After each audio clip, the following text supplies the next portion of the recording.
வணக்கம் நண்பர்களே. குளிர்காலத்தில் உங்கள் தோட்டத்திற்கு உரம் தயாரிப்பதாக நினைத்து மெதுவாக விஷத்தை உருவாக்கிக் கொண்டிருக்கிறீர்கள் என்றால் என்ன செய்வீர்கள்? ஆமாம், நீங்கள் கேட்பது சரிதான். குளிர்கால மக்கும் உரக்குவியலில் நீங்கள் சேர்க்கும் 5 பொதுவான பொருட்கள் உங்கள் உழைப்பை எல்லாம் வீணாக்கி வசந்த காலத்தில் உங்கள் செடிகளுக்கு நஞ்சாக மாறக்கூடும். பல தோட்டக்கலைஞர்கள் நல்லெண்ணத்தில் செய்யும் இந்த தவறுகள் தங்கள் உரக்குவியலை ஏன் துர்நாற்றம் வீசுகிறது, ஏன் அது கருப்பு தங்கமாக மாறவில்லை என்று யோசிக்க வைக்கிறது. இந்த வீடியோவில் குளிர்கால மக்கும் உர மேலாண்மையின் மறைக்கப்பட்ட உண்மைகளை நாம் வெளிக்கொணரப் போகிறோம்.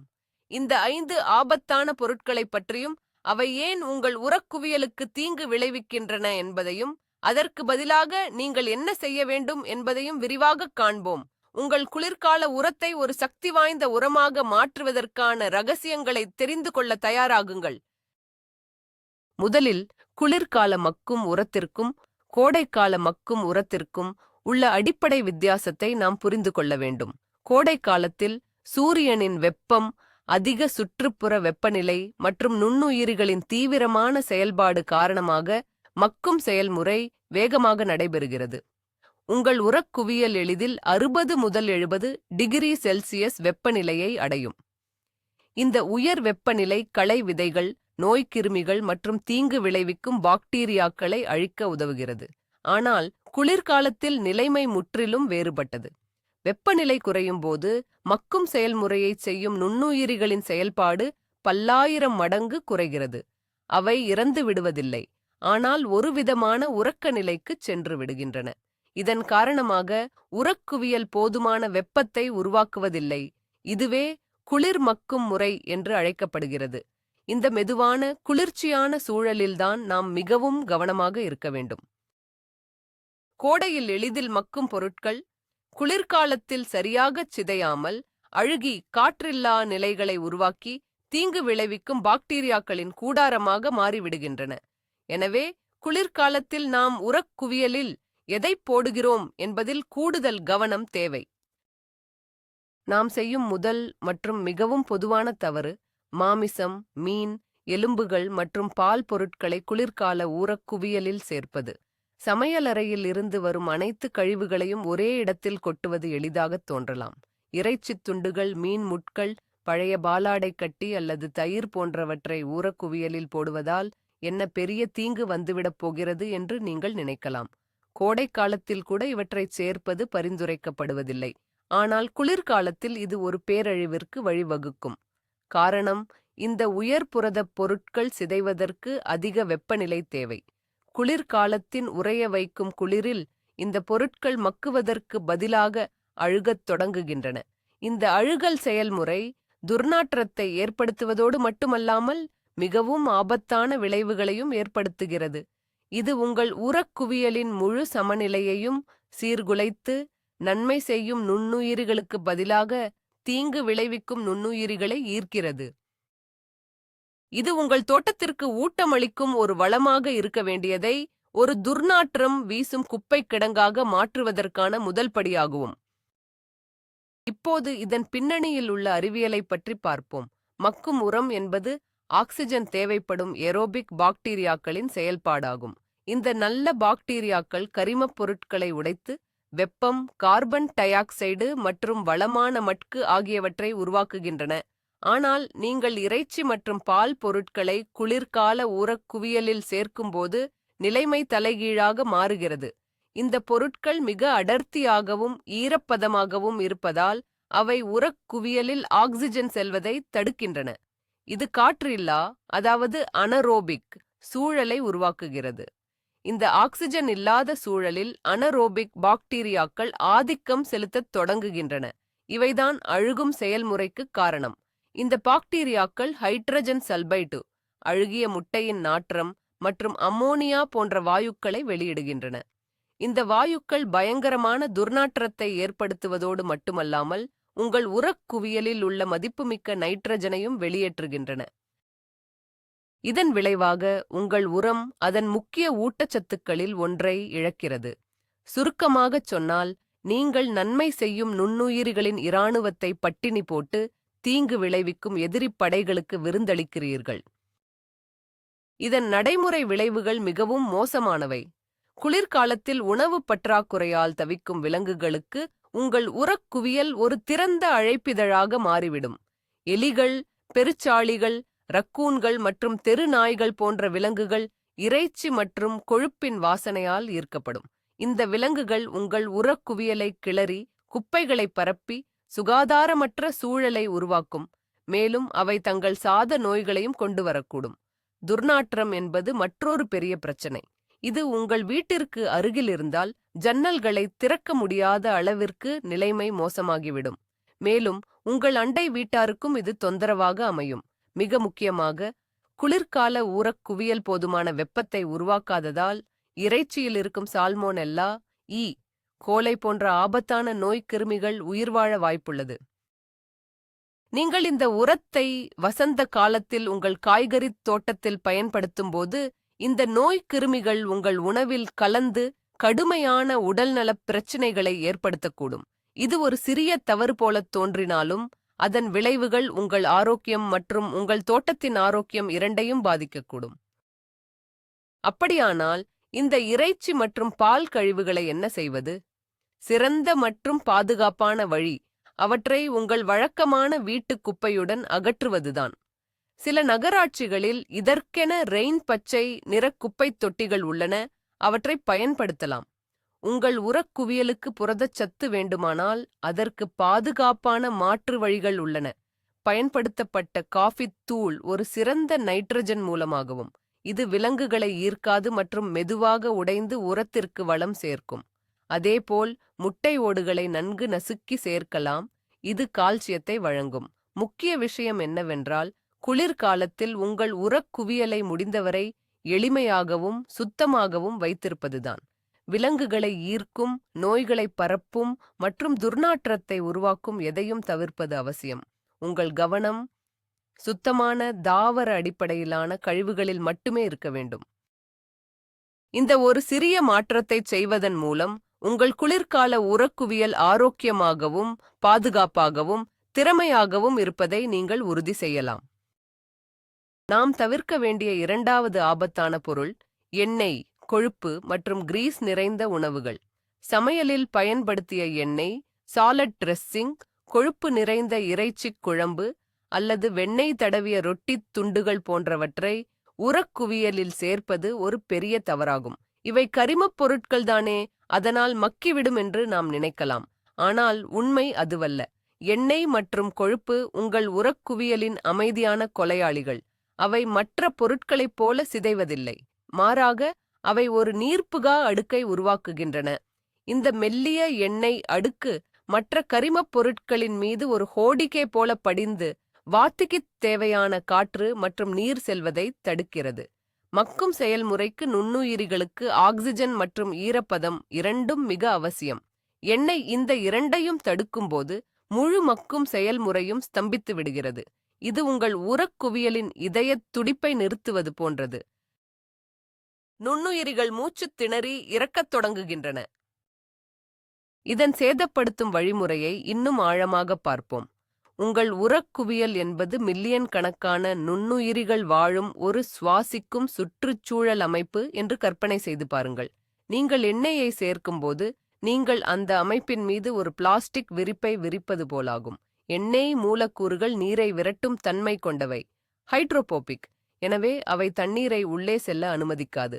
அதே நேரத்தில் அவை மிகவும் அடர்த்தியாக இருப்பதால் காற்றுப்பைகள் உருவாகுவதையும் தடுக்கின்றன. இது ஆக்சிஜன் பற்றாக்குறைக்கு வழிவகுக்கிறது. மீண்டும் இது அனரோபிக் சூழலை உருவாக்குகிறது. இந்த சூழலில் நன்மை செய்யும் ஏரோபிக் பாக்டீரியாக்களால் உயிர் வாழ முடியாது. அதற்கு பதிலாக எண்ணெய் மற்றும் கொழுப்பை உடைக்கக்கூடிய வேறு வகையான நுண்ணுயிரிகள் செயல்படத் தொடங்குகின்றன. ஆனால் இந்த செயல்முறை மிகவும் மெதுவாக நடக்கும் மற்றும் இது புளித்துப்போன, கெட்டுப்போன வாசனையை உருவாக்கும். இது மட்குதல் அல்ல, இது கெட்டுப்போதல். இந்த செயல்முறை ஊரக்குவியலில் எந்த வெப்பத்தையும் உருவாக்குவதில்லை. எனவே குளிர்காலத்தில் இது கிட்டத்தட்ட நின்றுவிடும். இதன் விளைவாக உங்கள் உரக்குவியல் ஒரு வளமான மண் போன்ற பொருளாக மாறுவதற்கு பதிலாக ஒரு பிசுபிசுப்பான, துர்நாற்றம் வீசும், கெட்டுப்போன கொழுப்புக் கட்டியாக மாறும். இந்த எண்ணெய் அடுக்கு மற்ற பொருட்கள் மக்குவதையும் தடுக்கிறது.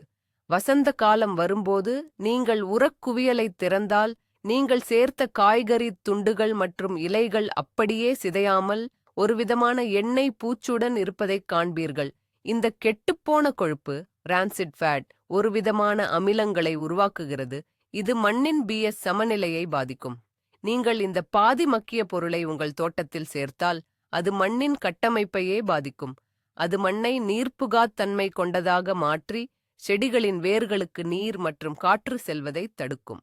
இது உங்கள் தாவரங்களுக்கு நன்மை செய்வதற்கு பதிலாக தீங்கு விளைவிக்கும். அந்த பகுதி மண் ஆரோக்கியமற்றதாகவும் தாவர வளர்ச்சிக்கு அனுபயுக்தமானதாகவும் மாறிவிடும்.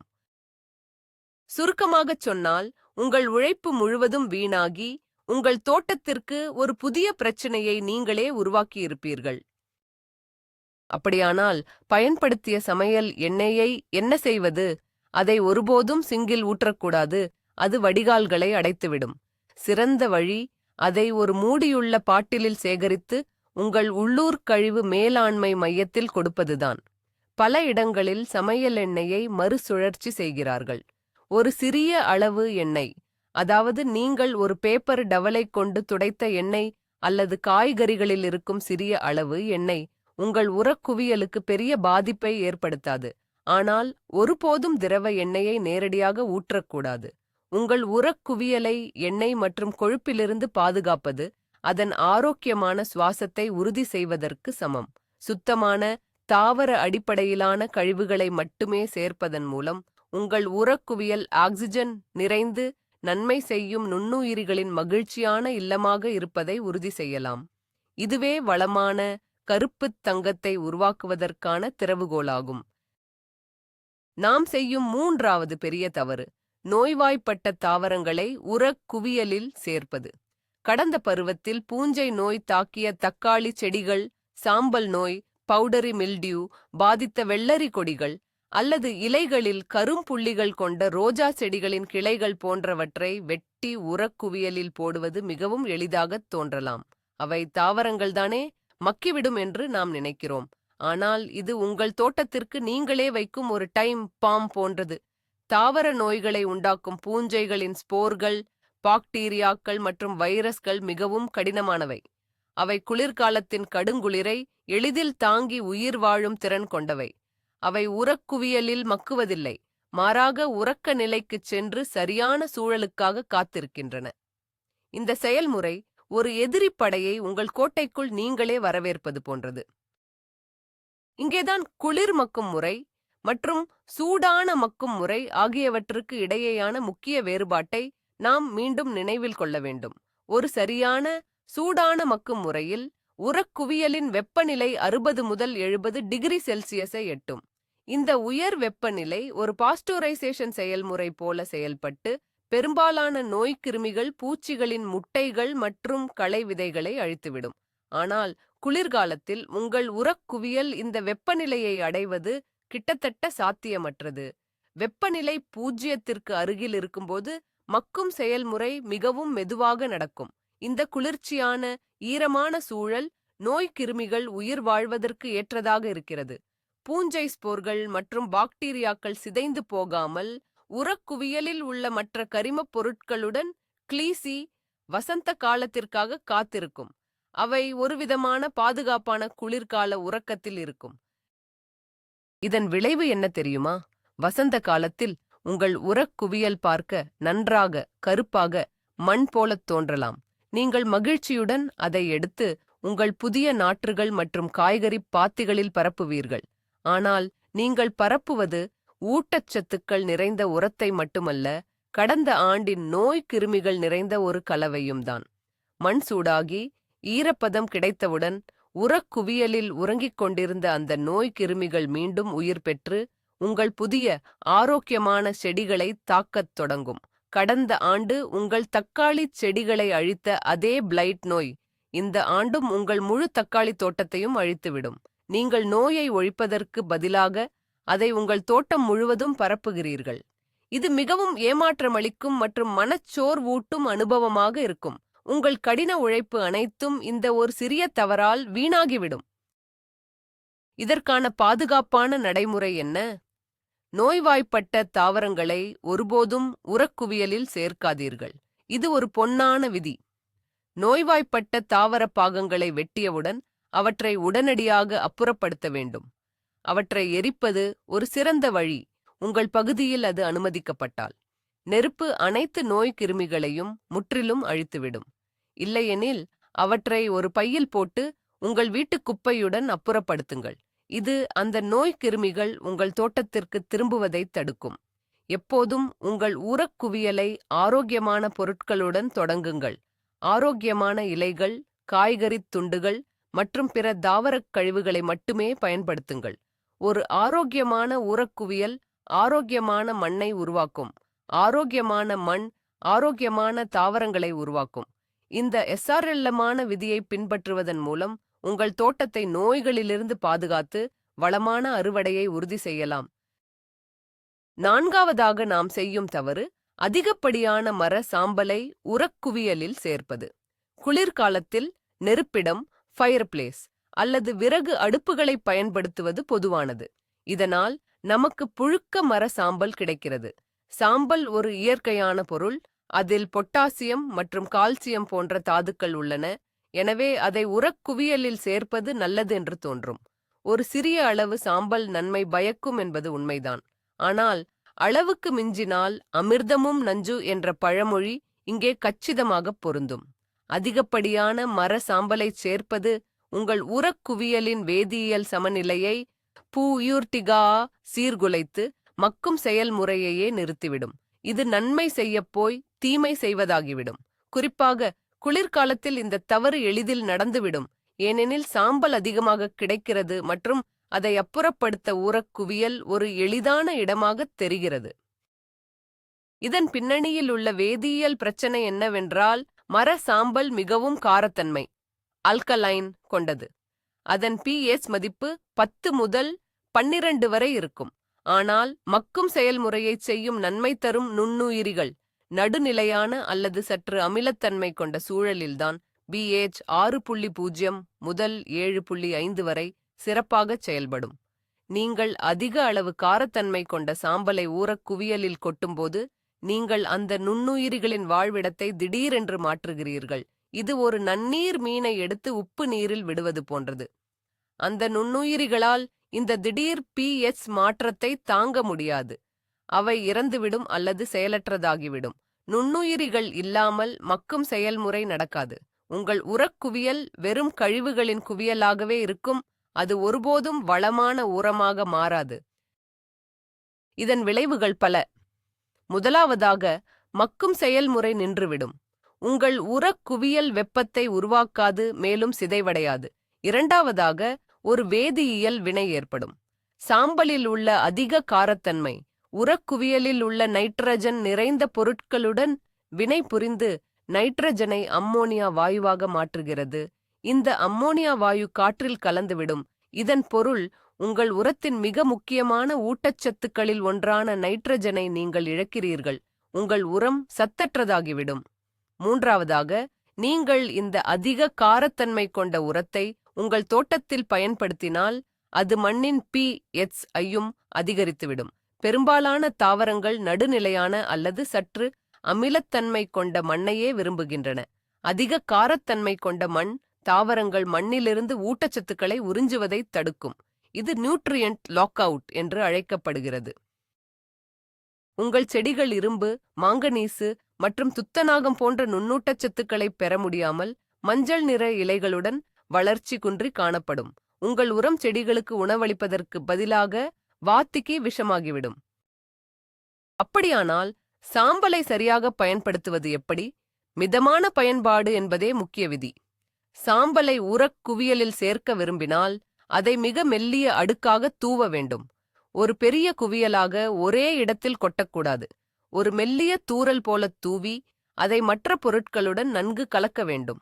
ஒரு மாதத்திற்கு ஒரு முறை ஒரு சிறிய காஃபி கப் அளவு சாம்பல் சேர்ப்பது போதுமானது. இது உங்கள் உரக்குவியலுக்கு தேவையான பொட்டாசியம் மற்றும் கால்சியத்தை வழங்கும், ஆனால் அதன் pH சமநிலையை பாதிக்காது.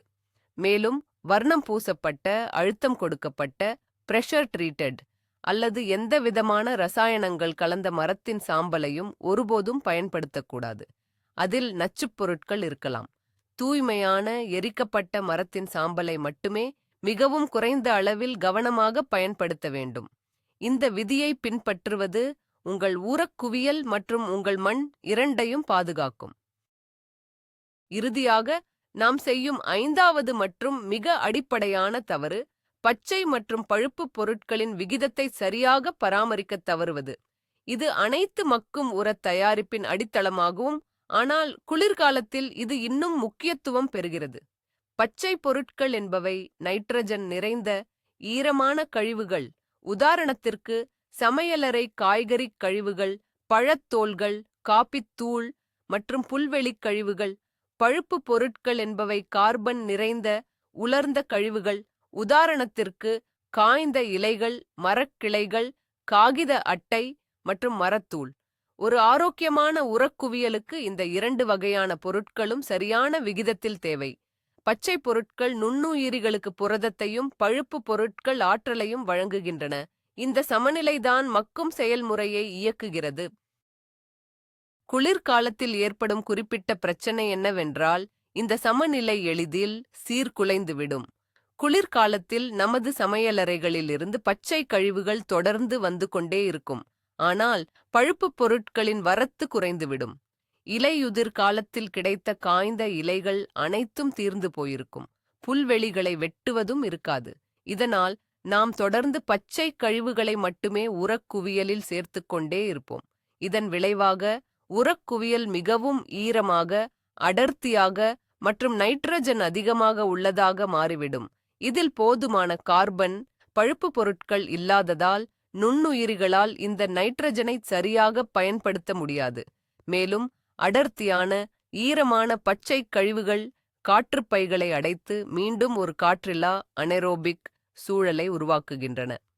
இது மக்கும் செயல்முறைக்கு முற்றிலும் எதிரானது. இந்த சமநிலையின்மையின் விளைவாக உங்கள் ஊரக்குவியல் ஒரு துர்நாற்றம் வீசும், பிசுபிசுப்பான, குளிர்ச்சியான குவியலாக மாறிவிடும். இது கம்போஸ்ட் அல்ல, இது வெறும் அழுகும் குப்பை. காற்றில்லா சூழலில் ஹைட்ரஜன் சல்பைடு மற்றும் அம்மோனியா போன்ற வாயுக்கள் உருவாகி கடுமையான துர்நாற்றத்தை ஏற்படுத்தும். இந்த பிசுபிசுப்பான பொருள், ஸ்லைமி மெஸ், வெப்பத்தை உருவாக்காது. எனவே மக்கும் செயல்முறை கிட்டத்தட்ட நின்றுவிடும். வசந்த காலத்தில் கூட இது உரமாக மாறாமல் அடையாளம் காணக்கூடிய காய்கறி துண்டுகளுடன் ஒருவிதமான களிமண் போன்ற பொருளாகவே இருக்கும். இது பூச்சிகளையும் குறிப்பாக ஈக்களையும் ஈர்க்கும். இந்த பொருளை நீங்கள் உங்கள் தோட்டத்தில் பயன்படுத்தினால் அது மண்ணின் கட்டமைப்பை கெடுத்து செடிகளின் வேர்களைச் சுற்றி ஒரு நீர்ப்புகா அடுக்கை உருவாக்கி அவுகுல் வளர்ச்சியை பாதிக்கும். இது உங்கள் நேரத்தையும் மூலப்பொருட்களையும் வீணடிப்பதாகும். இதற்கான தீர்வு திட்டமிடல் மற்றும் சேமிப்பு. இலையுதிர் காலத்தில் கிடைக்கும் காய்ந்த இலைகள் தங்கம் போன்றவை. அவற்றை வீணாக்காமல் உரக்குவியலுக்கு அருகில் பைகளில் சேமித்து வையுங்கள். குளிர்காலம் முழுவதும் பயன்படுத்த இது உங்களுக்கு உதவும். உங்களிடம் இலைகள் இல்லை என்றால் வேறு பழுப்பு பொருட்களை பயன்படுத்தலாம். கிழித்த செய்தித்தாள்கள், வண்ணமை இல்லாதவை, காகித அட்டைகள், பிளாஸ்டிக் டேப் இல்லாமல் மற்றும் மரத்தூள் ஆகியவை சிறந்த தேர்வுகள். குளிர்காலத்திற்கான விதி இதுதான். நீங்கள் ஒவ்வொரு முறையும் ஒரு வாளி பச்சை கழிவுகளைச் சேர்க்கும்போது குறைந்தது 2 அல்லது 3 வாளி பழுப்பு பொருட்களை சேர்க்க வேண்டும். ஒவ்வொரு பச்சை அடுக்குக்கும் மேல் ஒரு பழுப்பு அடுக்கை உருவாக்குங்கள். இது ஈரப்பதத்தை உறிஞ்சி காற்றுப் பைகளை உருவாக்கி கார்பன் நைட்ரஜன் விகிதத்தை சமநிலையில் வைத்திருக்கும். இந்த ஒரு எளிய பழக்கம் உங்கள் குளிர்கால உரக்குவியல் துர்நாற்றம் வீசும் குப்பையாக மாறுவதை தடுத்து வசந்த காலத்திற்கு ஒரு வளமான கருப்புத் தங்கமாக மாறுவதை உறுதி செய்யும். நண்பர்களே, இன்று நாம் குளிர்கால ஊரக்குவியலில் ஒருபோதும் சேர்க்கக்கூடாத 5 முக்கியமான பொருட்களைப் பற்றி விரிவாக பார்த்தோம். சுருக்கமாக நினைவுபடுத்துவோம். முதலாவது, விலங்குகளை ஈர்த்து நோய்களை பரப்பும் மாமிசம் மற்றும் பால் பொருட்கள். இரண்டாவது, மக்கும் செயல்முறையை மூச்சுத் திணறச் செய்யும் எண்ணெய் மற்றும் கொழுப்பு நிறைந்த உணவுகள். மூன்றாவது, உங்கள் தோட்டத்திற்கு நோய்களை பரப்பும் டைம் பாம் போன்ற நோய்வாய்ப்பட்ட தாவரங்கள். நான்காவது, நுண்ணுயிரிகளைக் கொன்று உரத்தின் ஊட்டச்சத்துக்களை அழிக்கும் அதிகப்படியான மர சாம்பல். 5வது மற்றும் மிக முக்கியமானது, உங்கள் உரக் குவியலை ஒரு துர்நாற்றம் வீசும் குப்பையாக மாற்றும் தவறான பச்சை மற்றும் பழுப்புப் பொருட்களின் விகிதம். இந்த தவறுகளைத் தவிர்ப்பதன் மூலம் உங்கள் குளிர்கால உரக் குவியல் வெறும் கழிவுக் குவியலாக இல்லாமல் வசந்த காலத்தில் உங்கள் தோட்டத்திற்கு உயிர் கொடுக்கும் ஒரு சக்தி வாய்ந்த வளமாக மாறுவதை நீங்கள் உறுதி செய்யலாம். நினைவில் கொள்ளுங்கள், பொறுமையும் சரியான அறிவும் இருந்தால் குளிரின் மந்தமான நாட்களிலும் கூட உங்கள் தோட்டத்திற்கான கருப்புத் தங்கத்தை உங்களால் உருவாக்க முடியும். இந்த வீடியோவை பார்த்ததற்கு மிக்க நன்றி. இது உங்களுக்கு பயனுள்ளதாக இருந்திருந்தால் தயவு செய்து லைக் செய்து எங்கள் சேனலுக்கு சப்ஸ்கிரைப் செய்யுங்கள். உங்கள் குளிர்கால மக்கும் ஊர அனுபவங்கள் என்ன? நீங்கள் செய்த தவறுகள் அல்லது கற்றுக்கொண்ட பாடங்கள் என்ன? கீழே உள்ள கருத்துக்களில் எங்களுடன் பகிர்ந்து கொள்ளுங்கள்.